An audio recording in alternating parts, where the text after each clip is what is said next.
All right, Shalom.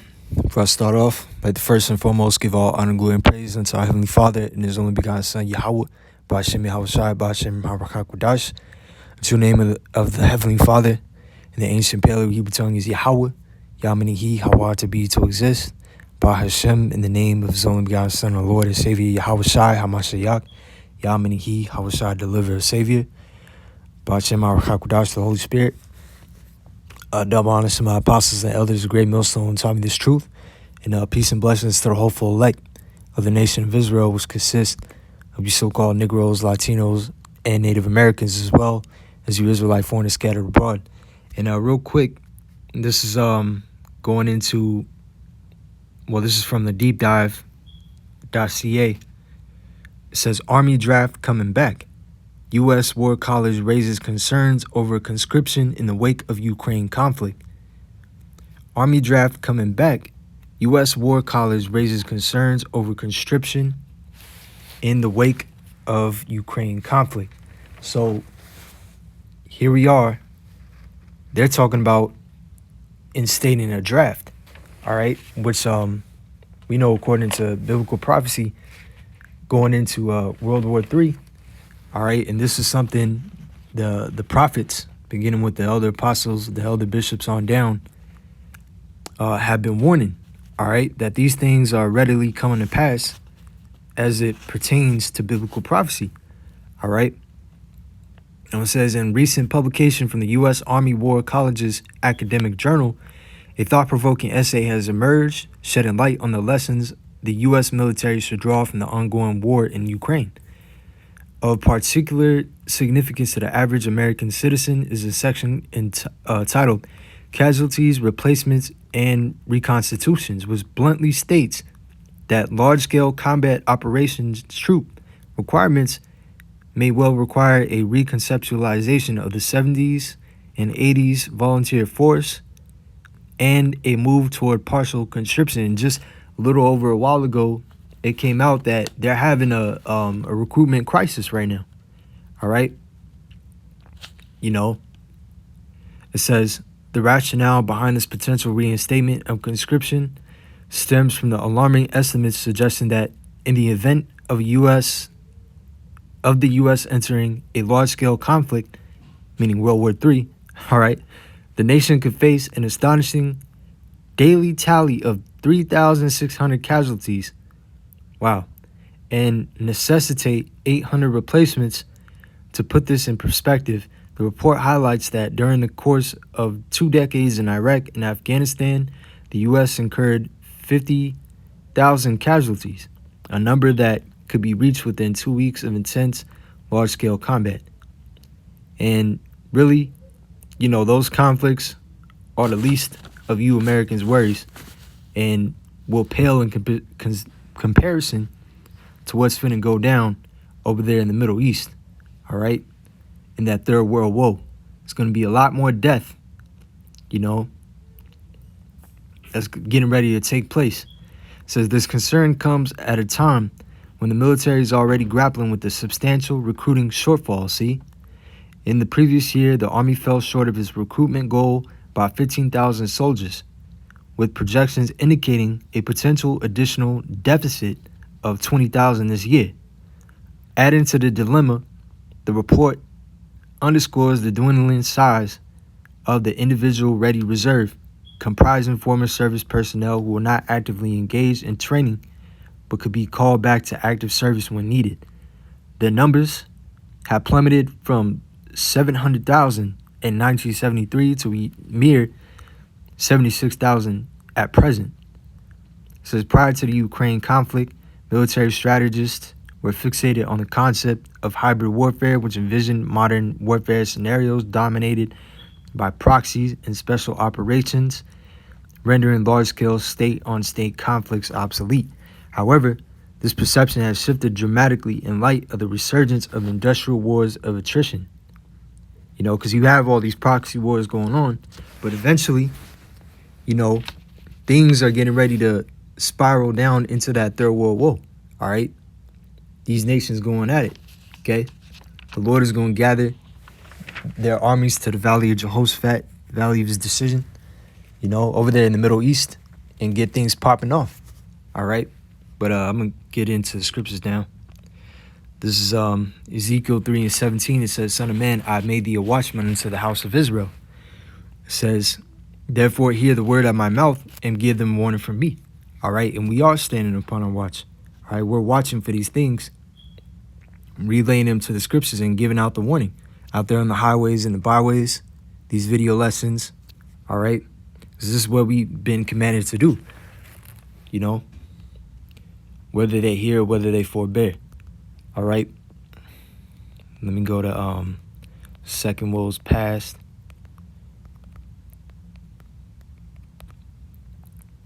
It's Revelation 11:14. It says the second woe was past, and behold, the third woe coming quickly. All right. The second woe being the Second World War, which lasted from 1939 to 1945. All right. The second woe was past, and behold, the third woe coming quickly. And you see it. All right. Tensions on an all-time high, between these nations. Okay. Which at the end of it all, the Lord has a sacrifice in Basra, as it talks about. All right. America is getting ready to be laid desolate.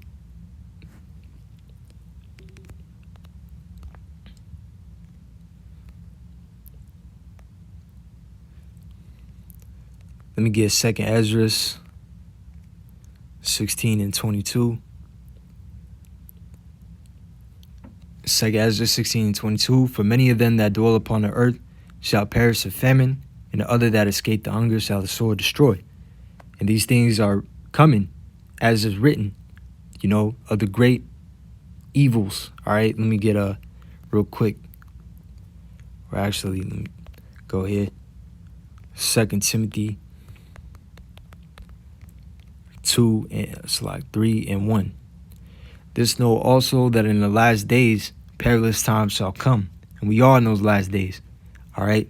Now perilous, the word for perilous in the Greek is kalipos.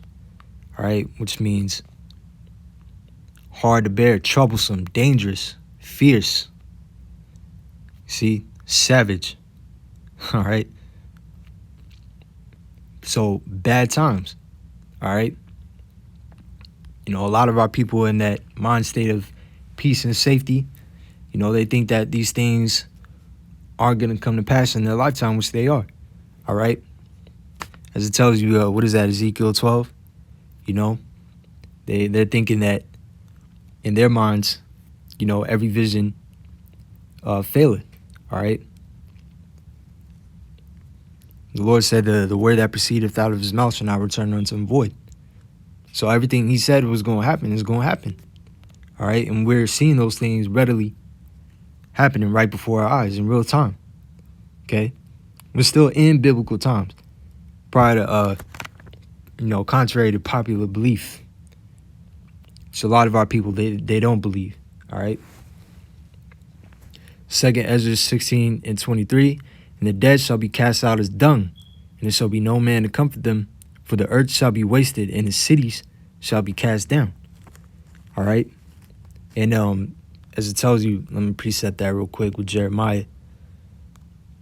It's Jeremiah 16:3.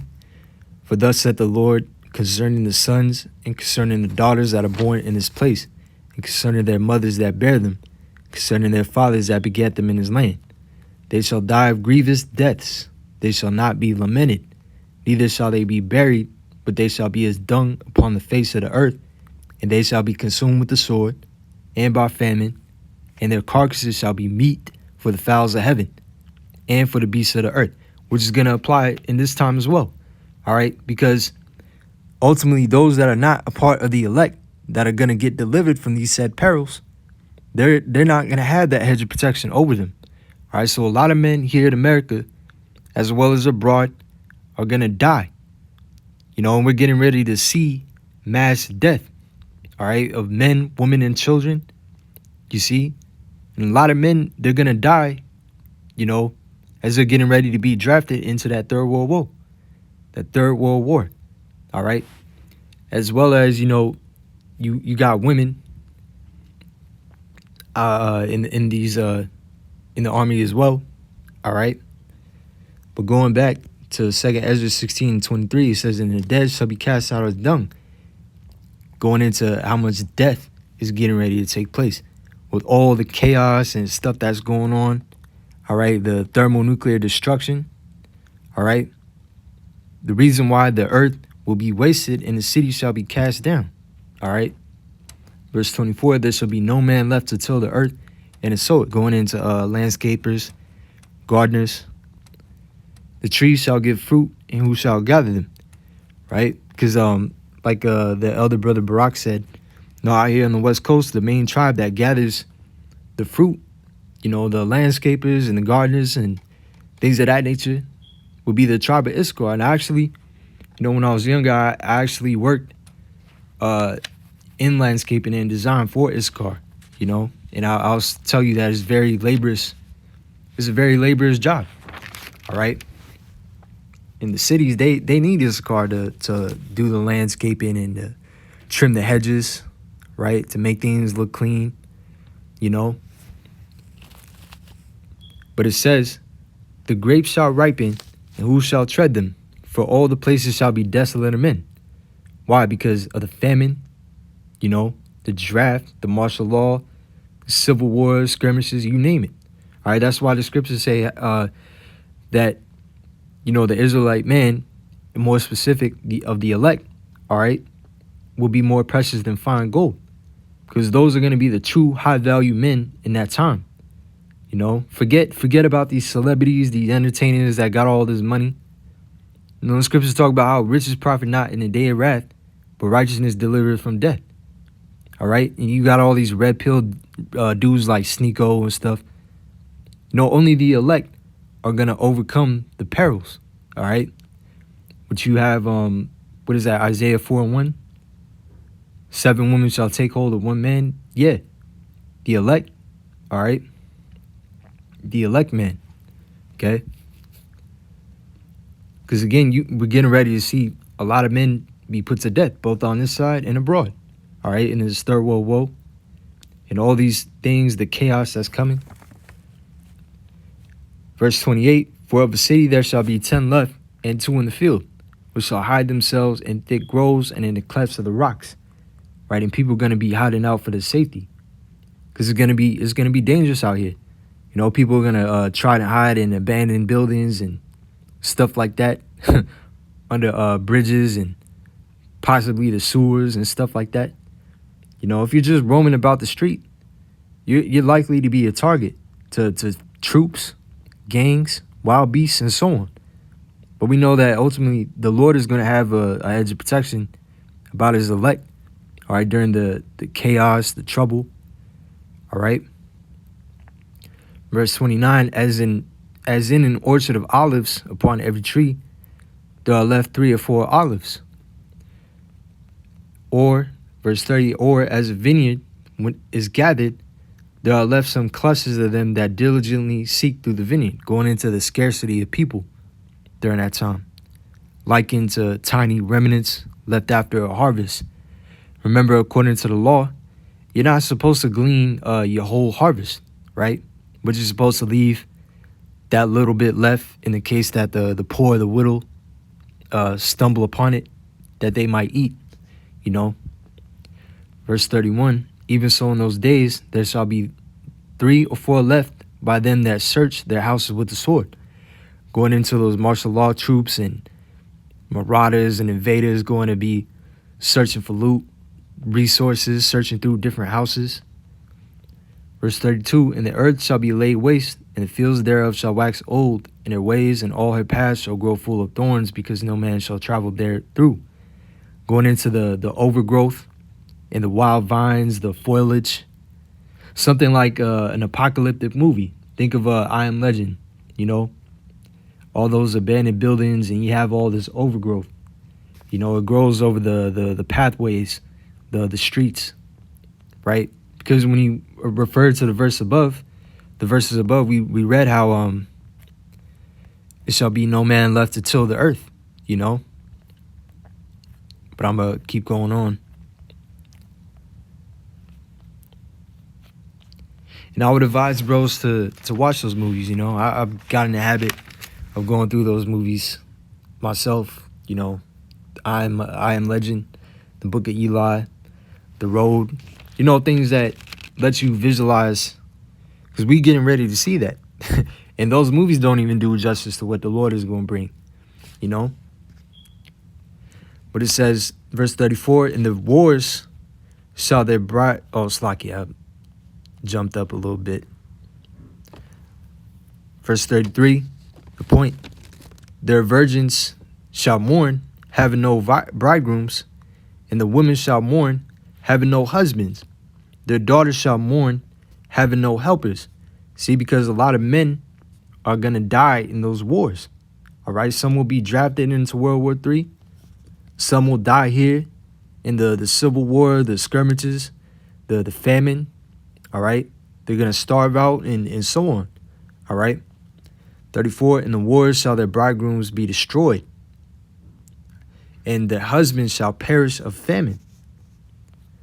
Verse 35, hear now these things and understand them, ye servants of the Lord. Behold the word of the Lord, receive it. Believe not the gods of whom the Lord spake. Now, why would he say, believe not the gods of whom the Lord spake? All right, because in essence, what is being said just means to receive and believe the word of the Lord.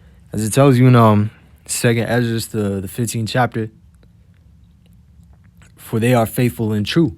All right, not these other beliefs or what these other gods say is going to happen, but what the Lord says is going to happen, because ultimately the counsel of the Lord is what's going to stand. All right, not what Allah got to say in the gods of these other nations that Jake is into. Right. Because the gods of these other nations are not gods, as it tells you in the scriptures, all right? But it says, verse 36, behold, I read that, 37, behold, the plagues draw nigh and are not slack.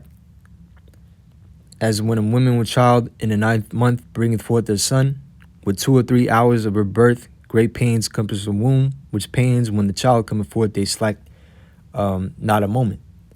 Right, because when a woman goes into labor, she starts having those contractions, and as she gets closer to the baby coming forth, the contractions get more painful, and the time in between them, you know, it gets less and less. But when the baby comes forth, right, the pain is not slack. It is, you know, it increases, as it says, even so shall not the plagues be slack to come upon the earth, and the world shall mourn, and sorrow shall come upon it on every side. All right. So you're going to see these plagues come in increments until it gets to that turning point. It's going to come out, and there's going to be no stopping it. Like it tells you in the book of Habakkuk, the 2nd chapter, 3rd verse, for the vision is yet for an appointed time, but at the end it shall speak and not lie. Though it tarry, wait for it, because it will surely come. It will not tarry. All right. So these things are coming. They're readily coming, speedily. All right, time is being sped up. Right, scriptures talk about, unless those days have been shortened, there shall no flesh be saved. But for the elect's sake, those days shall be shortened, so we can get up out of here. All right, because it's getting ready to be all hell out here. All right, before that point, before the war really pops off, you're gonna have the MOTB be instituted, be mandated. All right. The MOTB system is going to be online, right? It's getting ready to be all out hell. But I'm going to get a few more and close out.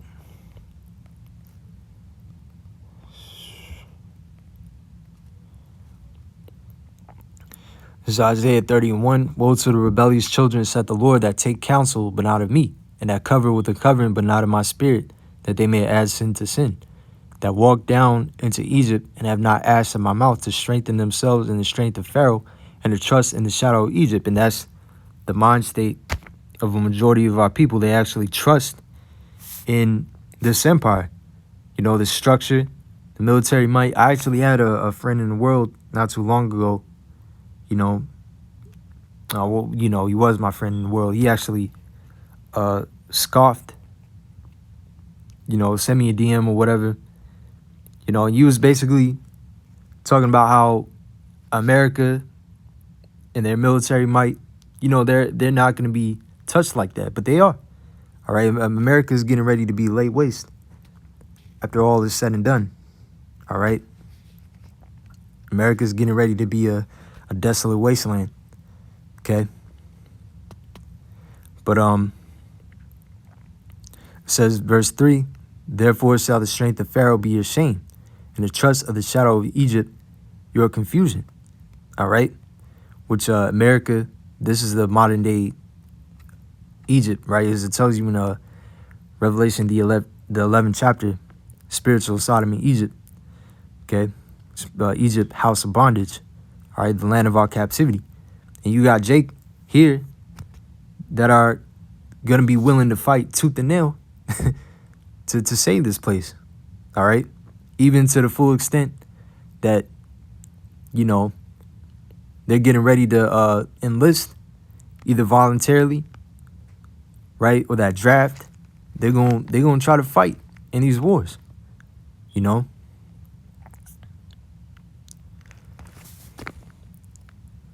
But it's like, you Jake so gung-ho about America, then go ahead and enlist. All right? Go ahead and enlist. Go ahead and fight them Russians. Fight them Chinese, them Persians. All right? But you gonna die overseas. Let's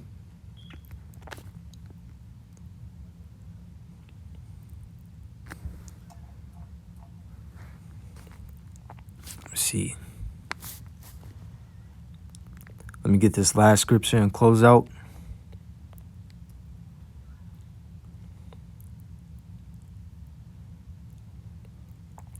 This is Isaiah 3:25. Thy men shall fall by the sword, and thy mighty in the war. All right. So World War III is imminent as it pursues prophecy. They're talking about a draft. So we'll see in these coming days. All right. With that, close out giving all praises, honor, and glory to Yahweh, Ba'ashem Al Shai, Ba'ashem Al Kakadash. Shalom to the elect. On to the next one.